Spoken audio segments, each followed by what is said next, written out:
to another Silverbird Selection game review, and as promised last time around, it's going to be another shoot 'em up. This time we're looking at Warhawk, Silver Range, release from 1986. Pretty common game to find on eBay, usually plenty of copies on there, but it is also quite desirable. Hopefully that's because it's a good game. My copy cost me £1.24 many years ago, so nice price for me. I think it generally goes for like £2 to £3 at the moment, so certainly not an expensive game, but still a desirable one. So let's take a look at the Warhawk packaging and then load the game up and see how it plays.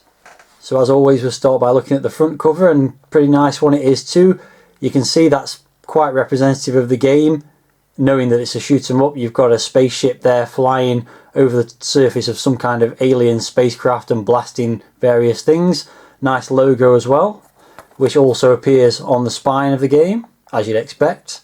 And the picture wraps around onto the back, and that does cause a problem which we'll get to in a second. But firstly, here's some screenshots. Two very similar screenshots, not much variety shown there. And the blurb, as you can see, is partly written on this black background of the cover image, so that's a bit of a faux pas. I think what it says is fly the Warhawk into the asteroid belt. It then says destroy the enemy bases, and then something like live to fight again, does that say? Very hard to read. Yeah, live to fight again. So yeah, very badly placed text there. Ironically, a lot of the other language text is perfectly easy to read, but I just can't understand it.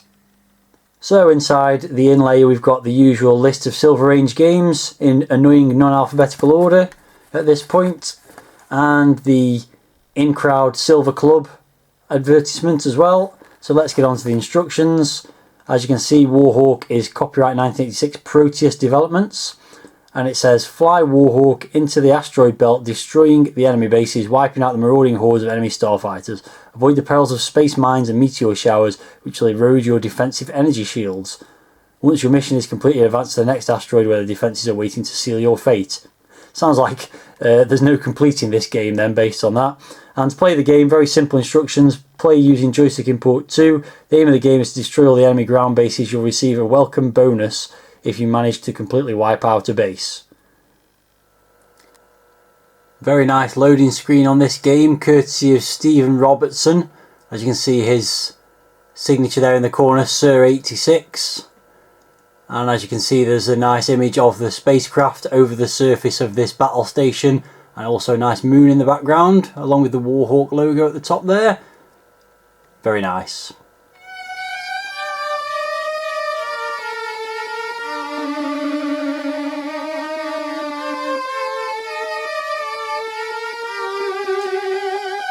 Okay, so here's the title screen. As you can see, it says Warhawk by Proteus Developments. A nice sort of spaceship in the background there. Also got the Firebird software copyright, and as it says at the bottom there, sound and special effects are by Rob Hubbard. Music and special effects, I should say, by Rob Hubbard. And you can hear that Rob Hubbard tune in the background. And I'm quite a fan of this one, I really like it in fact. As you can also see, we've got a high score table on the title screen. And that's pretty much it, so let's get on with the game. So nice little effect there where the ship actually flies out from this bigger mothership, and then you end up on this little sort of runway. And you get that intro. As you can hear, we have music in-game, which is a bit of an anomaly for a Firebird game, a rarity in fact. So the idea of the game is pretty much a vertically scrolling shoot 'em up, so you shoot the enemies.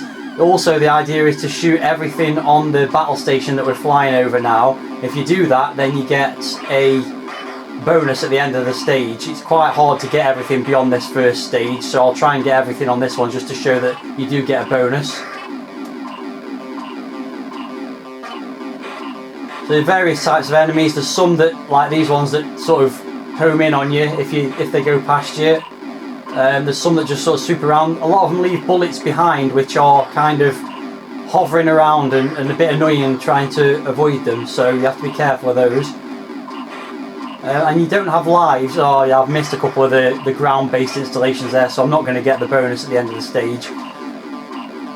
As I said, it's quite tricky because there's some on the left and right of the screen, and if you miss one, then you don't have a chance to get back and shoot it.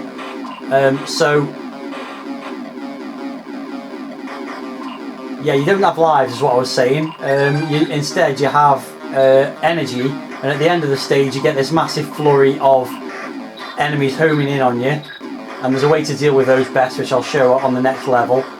And then you finish the level. There's no end of level bosses, you just get that flurry of enemies. You get a completion bonus, you get a bonus for extra any energy that you've got left, and then you go on to the next stage, which is much the same.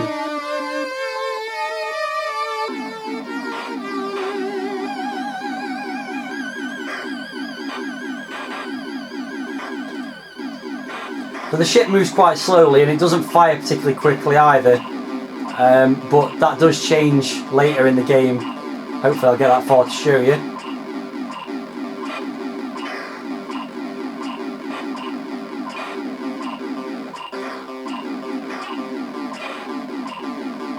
So basically, yeah, that's it. It's a scrolling shoot 'em up. The graphics are pretty nice, fairly repetitive sort of metallic backgrounds, and the enemies are all one colour each stage, and basically each stage is pretty much just a palette swap from one stage to another, so there's not a lot of variety in the graphics. They're pretty decent, they're nicely drawn, they're nothing spectacular, they're typical sort of budget shoot 'em up graphics. The sound on the other hand is very good. You get the music in game, although you probably notice that the melody doesn't play within the game while you're shooting. Apparently that's a bug in the programming, so that there's only 3 voices available on the SID chip, and when it's using the fire button, the fire sound, sorry, then you get no music, or no melody at least from the music.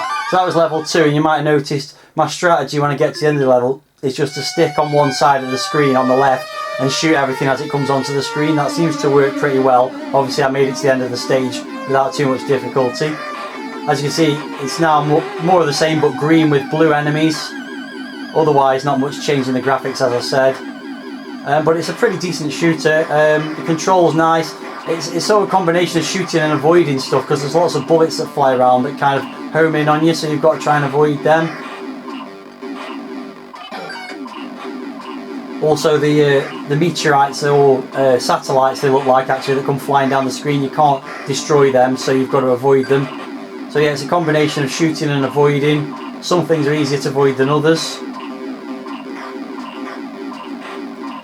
The sound effects are quite meaty explosions and nice firing noises as well. Otherwise not much in the way of sound effects, but the combination of sound effects and music is really good compared to these games which just have one or the other, so I'm quite pleased about that. Are we near the end of the stage? No, it's still going. So you get plenty of points for shooting the ground-based installations. Here we go. So at the end of the stage I just sit here and just keep firing away, and that usually gets most things, so I don't lose much health.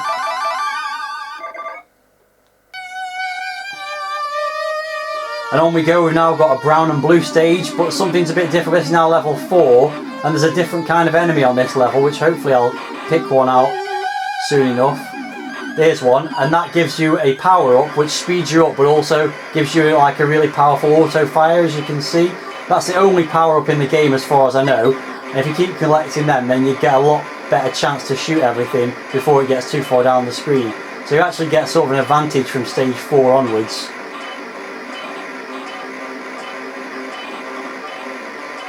That power-up though is shootable, so if you shoot too many times like that, then you end up losing the chance to pick one of them up.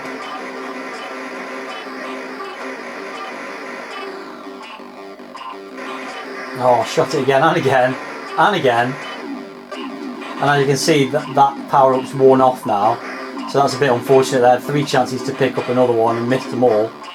Hopefully another one. There we go. There we go. Now speeding up, and my shots are sped up as well.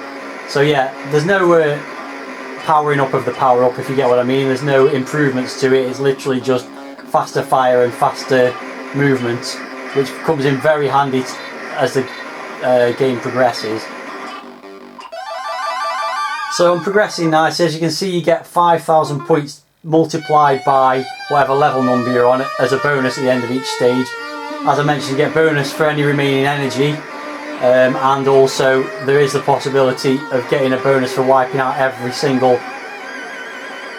ground-based target, but I'll struggle to do that, to be honest, from this point onwards.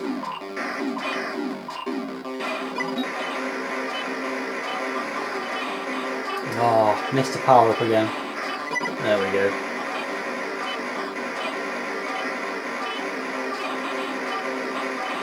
I'm not sure if I've missed any of the ground-based targets yet, so I might manage it on this level if I can get to the end of the level and not miss any of them. I think I'm coming to the end of the stage, yeah. So let's see if I manage to get all of them. Nope, I must have missed one at some point, never mind. On we go to the next stage. I mean, there's not much more to say about the game, it's just more of the same. But it's quite a good sort of Twitch game, you know, high score challenge and all that kind of thing. I don't see it having a lot of longevity. I wouldn't want to play it for hours, but you know, for a quick blast, I think it's a pretty decent scrolling shoot 'em up. For a budget price, I don't think there's too much to complain about.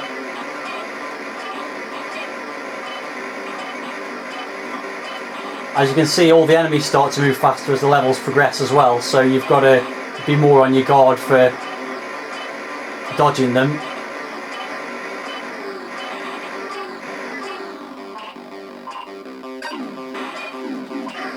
Oh, my power-ups run out at an inopportune moment there.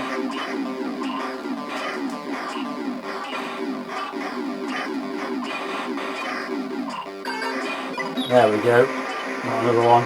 Yeah, you really struggle on these later levels without the power up because everything just moves too quickly and a lot of stuff kind of homes in and crashes into you, so it does make it a bit tricky.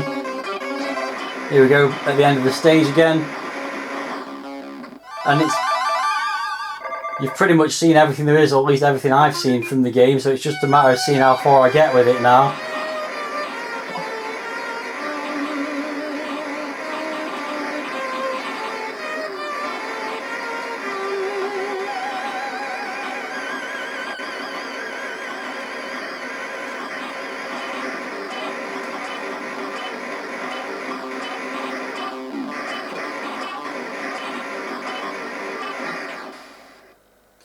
And that's as far as I got. Unfortunately, I ran out of health, got hit by too many things on that stage, and it's game over. I have got further than that previously. There's not really much point playing it again because you're just going to see more of the same. So I'll just put my name in. Nice high score table. You get the music obviously while that's going on as well. Back to the title screen, so let's just get on with the review. Short and sweet this one really. So firstly, packaging I thought was really nice, probably some of the best packaging we've seen so far. Nice image on the front, simplistic but enough in the instructions to make it understandable what you need to do within the game. So 8 out of 10 for the packaging. Presentation I think is really nice, it's got a nice loading screen, nice title screen, music on the title screen, high score table. Again, it's a simplistic game, it's an arcade style game, so you're not going to get much more than that. So 7 out of 10 for presentation. Graphics are pretty standard for these kind of games, nothing spectacular, so I'm going to go with 6 out of 10 for graphics. Sound I'm going to go with 8 out of 10, simply because you get this nice Rob Hubbard tune in-game as well as sound effects as well. Even if some of the melody of the tune is actually missing within the game, I actually think it's quite nice just having the beat in the background while you're playing, so I think that's pretty cool. And finally, playability, I'm going to give 7 out of 10. I think it's very playable, it's a nice shoot 'em up game, nothing spectacular but addictive and some replayability, high score challenge and so forth. I do think it's a bit samey as it progresses and probably not got a lot of longevity in it compared to some of the other games I've reviewed, but for a short, sharp 15-minute blast then I think it does the job. So 7 out of 10 for the playability. That gives an overall score of 7.8, which is actually the highest score I've given everything so far. As I said, I'm not sure it's got the longevity of a game like Thrust or Hero, for example, but I still think it's a really good game. It's one of them where it's good scores across the board, means a good score overall. So definitely worth the $1.99 asking price. If you've played Warhawk in the past and you've got any thoughts about the game, the gameplay or the music, then let me know in the comments as always. Thanks for watching, I'll be back soon with another game review and I'll see you soon.